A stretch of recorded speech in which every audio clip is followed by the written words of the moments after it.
Hello, everyone. Hoodie D here, and I am joined by my fellow moviegoer, Lady Medea. Today, we are talking about Nosferatu. How are you doing, Lady Medea? Doing pretty good. Whoa! Before we get into our review, I just wanted to briefly talk about the original Nosferatu that was released in 1922. And the original movie was a silent movie made in Germany, and it was loosely based on Bram Stoker's novel Dracula from 1897. And so, in order to avoid, it was kind of unauthorized production, and in order to avoid paying royalties to the family, because Stoker was, dead at that time, uh, they kind of changed the character's name um, and some details from the story, but the family actually did sue them, and the court ordered to all the copies of the movie to be destroyed. So they had to do that, but thankfully, some of the copies actually survived, and they actually, you know, not only thanks to that, but also, but just by the way the movie was made and the characters were portrayed, the original uh, Nosferatu movie became a masterpiece of the horror movie, so of the horror genre. So yeah, to this day, is considered one of the best, classic horror movies. So yeah, I just wanted to talk a little bit about that. It is the plot is very similar to what we've seen in this current movie. So yeah, I'm very excited to talk about the modern version. So go ahead, Hoodie. Well, thank you very much. I did not know any of that. The only thing I knew was that it was a, classic Hmm. 1922. It was a silent film, right? There was a silent film, yeah. Yeah, that's the only thing I knew. So, thank you for the lesson there. Appreciate that. Hmm. All right, let's get into it. So, this movie, I'm just going to briefly go over the plot here. It's set in 1838. It's focused around Ellen Hutler, who, as a child, she summoned a spirit for companionship, which resulted in a very traumatic encounter. And years later, she is married to Thomas Hutter, who is played by Nicholas Holt. He's a real estate agent in Germany. He is tasked with selling a estate to the Count Orlok, which is someone in Transylvania, which we'll get into in just a minute here. Unbeknownst to him, his employer, Her Knock, has entered into a cult pact with Orlok. So, right off the bat, we get some, details about our characters here. Before I go further, I just want to give a shout out to the actors and actresses in this movie because they did a very well job with what they were given. I thought they absolutely crushed it and killed it. What do you think? How did you enjoy the acting and the performances? Uh, it was the performances were absolutely great. I gotta say, Bill Skarsgård. I mean, without actually looking closer, like taking a closer look at the image of the count, I would not be able to tell it was him. I just had to, yeah, I had to examine the face. I was like, oh my god, they did such a great job with the makeup and styling him. Yeah, but you know, great performance, and of course, Lily Rose Depp, amazing. It wasn't her first movie. Of course, she was in quite a few before that, but I think this one was by far one of her best ones. Yeah, absolutely. Agreed. He gets to this castle, which is Orlok's castle. He discovers that the Count is very vampiric in nature, if that's a word. Vampiric.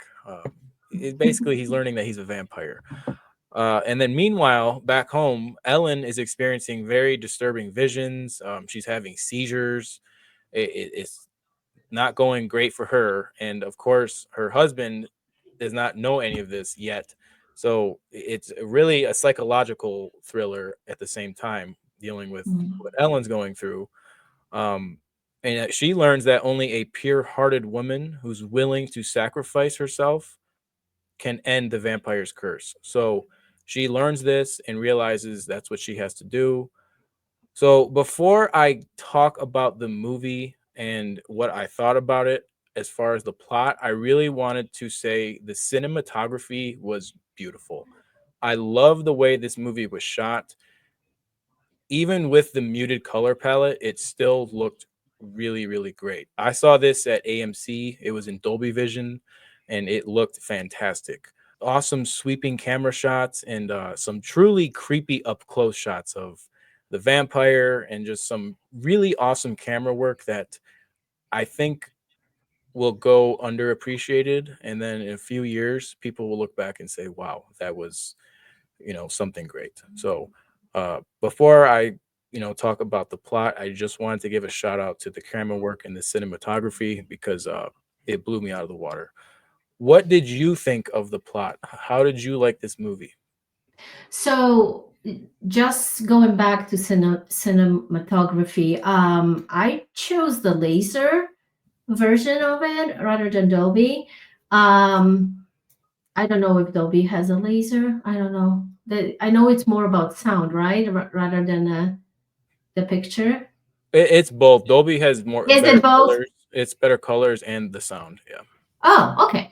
But I just wanted to say that I agree how skillfully they actually apply the muted colors, almost like a black and white. Um, in that, when that kind of emphasize that grim, almost like ominous, um, the background, and when he was at the castle, when he was dealing with with Count, and um, how that kind of emphasized the just I, I don't know, the entire situation that he was in, and then of course everything else was a little bit back in a German town that he was, I forgot the name of it, that they were living in. Everything else was a little bit more color um, saturated, but I felt that was great. And also camera angles, for example, the shadow, when they were showing his hand, kind of like from the vampire point of view, when he was kind of going towards, you know um just kind of going over a city, the shadow of his hand, and actually the shadow of his body moving across. That was great, and that was actually very, very similar to the original 1922 movie too. They had those shots there. They had those shots of that, crooked hand, and as well as the shadows. There was a lot of shadow play in that original movie, which I thought that was very, very, brilliant back then. Yeah, I agree. The movie towards the end here, Orlok, he does journey to the town. I believe it was called Wisburg, something like that. Was Yeah. And he brings a plague with him. It's not just himself. He's bringing a plague with him. And of course, she learns that she has to sacrifice herself willingly to end the curse, and she does. He drinks her blood until the morning and the sunrise, and he dies, and unfortunately, so does she, tragically. But she does save the town from Orlok and the plague. So that's how the movie ends. I want to say I enjoyed the first half way more than I enjoyed the second half of the film. I thought the castle was really well done, just from the outside perspective when you saw it, high up on the mountain. I thought that shot was awesome, and then once we got inside of the castle, it just the interior, the walls, the tunnels, the rooms, it just looked incredible. And I didn't want to leave the castle. I would have been fine if the entire movie was set in the castle. I thought the castle was awesome. The second half was definitely slower, especially in the middle of the movie. But what saved it for me was William Defoe. His Mm. character was really well written. I believe without him being in the film, it would have lost a point from me for sure, just because of it wasn't really slow, but it just kind of dragged a little bit, in my opinion. And he was kind of like the saving grace with just his mannerisms, the way he acted. And of course, it's William Defoe. So we don't expect any less from William Defoe. But shout out to him because he definitely saved the second half for me. Not that it was bad, it just was a little slow. So overall, I had a good time with this movie. It was great writing, great acting, great camera work, and overall, when I left the movie theater, I was genuinely happy. I had a good time with the movie. So I can't say that for most movies I see. So that's a good sign. Lady Medea, how did you enjoy the movie? So I definitely felt like the movie was kind of divided into two different parts. The first part was kind of building up to that culmination point. It was very interesting. It was in a lot of explaining parts, exploring. The characters kind of finding out what was going on, especially Thomas. How he discovered who he was actually being a guest of, and when he was trying to actually stake um you know the the count, and then escaping. And then there was the second part when we actually get taken to the town, and the violent episodes of Ellen are escalating. At the same time, the count is journeying to Germany, and Thomas follows him as well. So that everything is kind of building up. And then, of course, the doctor with the professor are trying to figure out what's going on with Ellen.